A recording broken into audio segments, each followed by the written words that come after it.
তো ওয়েলকাম সকলকে আমার চ্যানেলে। এখানে কয়েন বেচার কথা নয়, কয়েন কালেকশন করার কথা বলা হয়। তো যে সিরিজটা আমাদের চলছিল দুরাকার ফেটিক স্টেনলেস স্টিলের কয়েনগুলো সম্পর্কে বলছিলাম, কমেমোরেটিভ কয়েনগুলো নিয়ে বলছিলাম। একটা কয়েন অলরেডি বলা হয়ে গেছে আরবিআই। আজকে আর একটা কয়েন সম্পর্কে বলবো। 4টে কয়েনের মধ্যে তাহলে 2টো কমপ্লিট হয়ে যাবে আর 2খানা বাকি থাকবে।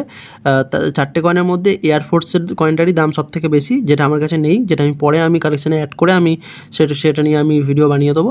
আর বাকি 3টে কমন কয়েন, আজকে একটা নিয়ে কথা বলছি। আচ্ছা, যারা আমার ভিডিও দেখো শুধুমাত্র ওই দাম শোনার জন্য বা দাম জানার জন্য, তারা আমার ভিডিও দেখে খুব একটা ইন্টারেস্ট পাবে না। কারণ সোজা কথা, আমি দাম নিয়ে তো কমই বলি।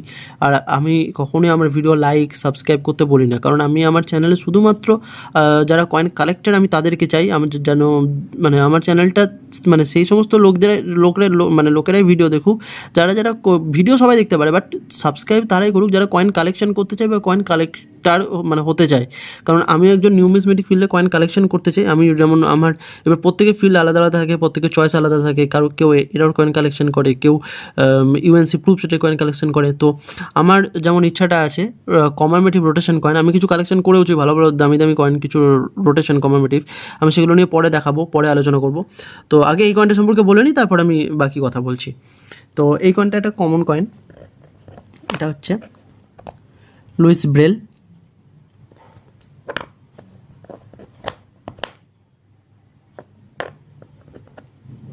এগুলো প্রত্যেকটা লুইস ব্রেলের কয়েন।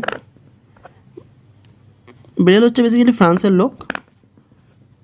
এবার এই কয়েনটা 3টে মিনিট থেকে এসেছিলো, হায়দ্রাবাদ, বোম্বে আর কলকাতা। 3টেই কমন কয়েন, সার্কুলেশনের কয়েন। এটা কোনো ভ্যালু নেই, 500 কোটি 1000 কোটি কোনো ভ্যালু নেই, সোজা কথা। এবার যদি এটা ইউএনসি এরকম কন্ডিশনের হয়, এই কন্ডিশনটা একটু বেটার আছে বাকিগুলোর থেকে, দেখলেই বোঝা যাবে। তো এইরকম কন্ডিশনে একটু বেটার দাম পেয়ে যাবে। বেটার দাম ওই 5 টাকা 10 টাকা, এর থেকে বেশি না, এর থেকে বেশি কোনো দাম ভ্যালু নেই এটা, ঠিক আছে। সুতরাং কালেকশানে তো থাকা অবশ্যই উচিত সবার একটা করে, বাট কেউ যদি ভাবে যে এটা বিশাল কিছু পরে দাম বাড়বে বা কিছু, না, হওয়ার চান্স খুবই কম। সার্কুলেশনে প্রচুর এসেছিল। লুইস ব্রেল হচ্ছে ফ্রান্সের একজন লোক, অন্ধদের জন্য ব্রেল পদ্ধতি আবিষ্কার করেছিল। বেসিক্যালি তার ওই খেলতে গিয়ে ছোটোবেলায় একটা চোখ নষ্ট হয়ে গেছিলো, পরে ইনফেকশন আর একটা চোখও নষ্ট হয়ে যায়, তারপর ব্রেল পদ্ধতি আবিষ্কৃত হয়। তো যাই হোক, লুইস ব্রেলের এই কয়েনটা খুব ভালো কয়েন। আমার আগে তো আমি অনেকগুলো রেখেছিলাম, বাট কিছু ছেড়ে দিয়েছি, কন্ডিশন খারাপ ছিল বলে। এটা একটা ভালো আছে। এই কয়েনটা হায়দ্রাবাদ থেকে এসেছিলো, আর কলকাতা থেকে এসেছিলো, আর বোম্বে থেকে এসেছিলো, নয়ডা থেকে আসেনি। সব কমনই কয়েন। এবার যদি এইটা রোটেশন হয় বা শিফটিং হয়, এই যে গোটাটা যদি একটু সরে যায় কোনো সাইডে, বা যদি কেটে যায় কোনো লেখাটা, যদি যেমন এই লুইস ব্রেল কথাটা লেখা আছে, এরপরে একটা হালকা করে একটা দাগ আছে, দাগ জায়গা আছে, এই লেখাটা যদি এতটা না থেকে যদি একটু কেটে যেত, বা এই নিচে যদি লেখাগুলো একটু সরে আসতো, তাহলে সেই কয়েনটার কিন্তু ভ্যালুটা অনেক বেড়ে যেত। অথবা এটা যদি রোটেশন হতো, অর্থাৎ এটাকে ঘোরালে যেমন এরকম হচ্ছে, এটা যদি এরকম না হয়, এটাকে যদি প্রপার এইভাবে যদি আমি ঘোরাই, তাহলে যদি এরকম না হয়, যদি এরকম বা এরকম, বা যদি ঘুরে যেত আর কি, 6 o'clock হলে তো অনেক বেশি প্রাইস হতো, বা যদি এই কয়েনটা অন্যভাবে ঘুরে যেত আর কি, তাহলে সেই কয়েনের রোটেশন কয়েনের কিন্তু ভ্যালুটা অনেকটা বেড়ে যেত।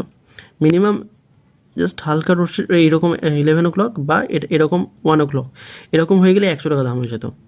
তো ওই সমস্ত কয়েনগুলো যদি কারোর কাছে থাকে তো খুবই ভালো। তো আর আমার রিসেন্টলি বেসিক্যালি পরীক্ষা চলছে, ওই জন্য আমি কন্টিনিউ ভিডিও দিতে পারছি না। তো আশা করছি খুব তাড়াতাড়ি কন্টিনিউ চ্যানেলের ভিডিও আসবে, এবং ভালো ভালো কিছু কয়েন আমার কাছে এসছেও, হাতে এসছে। তো আমি সেগুলো নিয়ে একটা একটা করে আপডেট দিতে থাকবো। তো দেখা হচ্ছে পরের ভিডিওতে। ততক্ষণের জন্য বাই। আর আমার চ্যানেলটা সাবস্ক্রাইব করার কোনো দরকার নেই, যদি কালেক্টর না হয়ে থাকো। লাইক করার তো কোনো দরকারই নেই, বাস কমেন্ট করে যদি কিছু জিজ্ঞেস করা থাকে তাহলে বলে দিতে পারো, ব্যাস। চলো, দেখা হচ্ছে পরের ভিডিওতে।